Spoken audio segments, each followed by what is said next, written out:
and show up your multidisciplinary team management regarding the club food management. So thank you so much for Dr. Amin. So now I would like to invite Dr.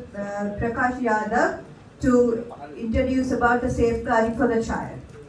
So the stage is yours. Thank you. Namaste again. My title for today's discussion is the importance of child protection and safeguarding. Actually, I am not the expert for this, but I would share our practices, what we do at HRDC for the protection and safeguarding of our beneficiaries.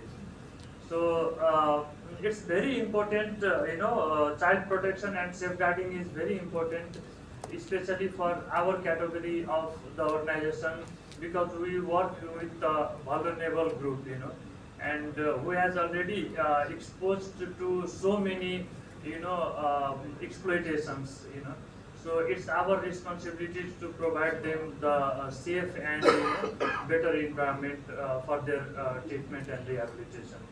So let's start with the story of a child, and through these stories I will be explaining why this child protection and safeguarding is very important for our institution.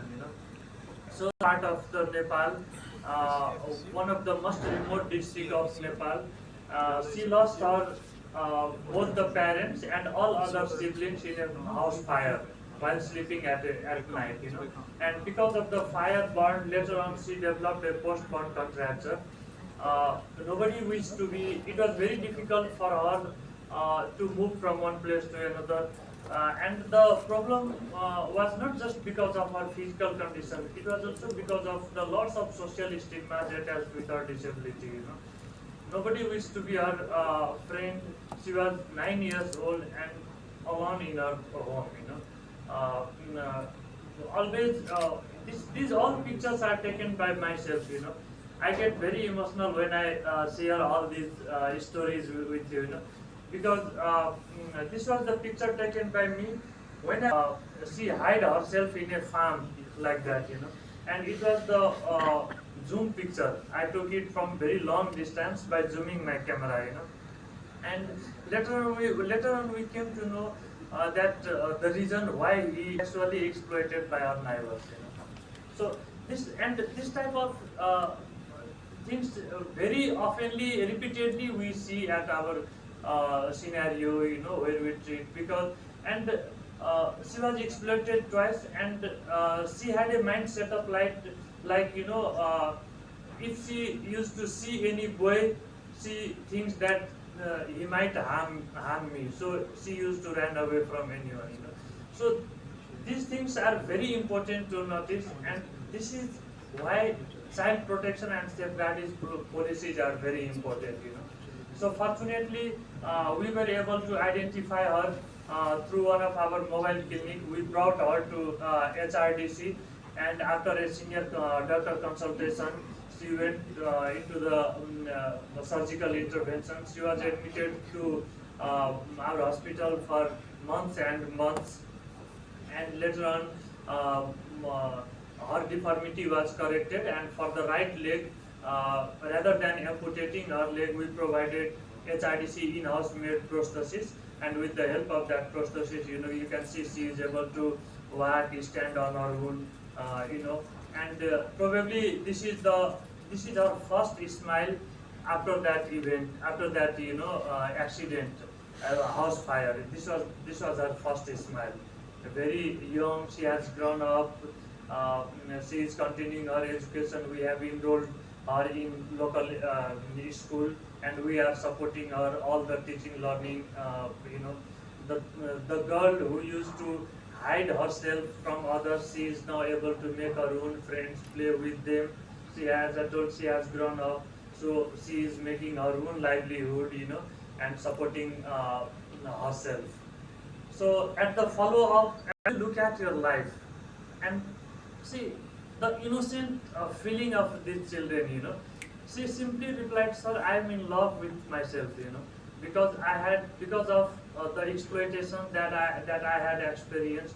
I tried myself to quit, twice in my life. But if I recall my life today because of the HRDC intervention program. I'm in love with myself. So this is the simple and innocent feeling of the children.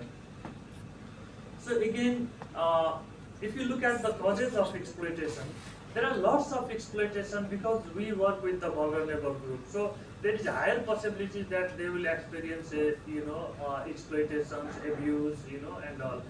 So if you look at the causes of exploitation, again, as I told you yesterday, there are again the reasons are same: disability, gender, disability, illiteracy, and poverty.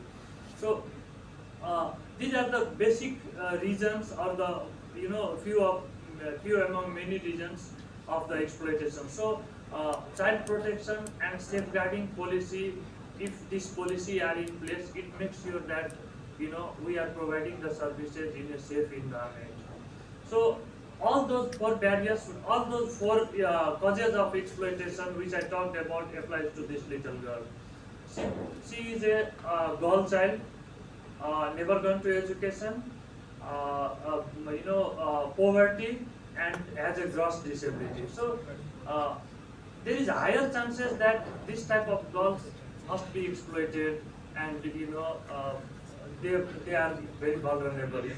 So she was born with a congenital defect where she had to work on her foot for 13 years of life. Again, she had experienced lots and lots of social stigmas, exploitations in her community, and there was the time she had several nicknames in her community. Somebody used to call her dog, somebody used to call her animal. She was bullied by her peer friends, and there was the time she started to prison herself.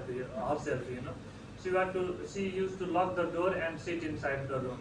And I hope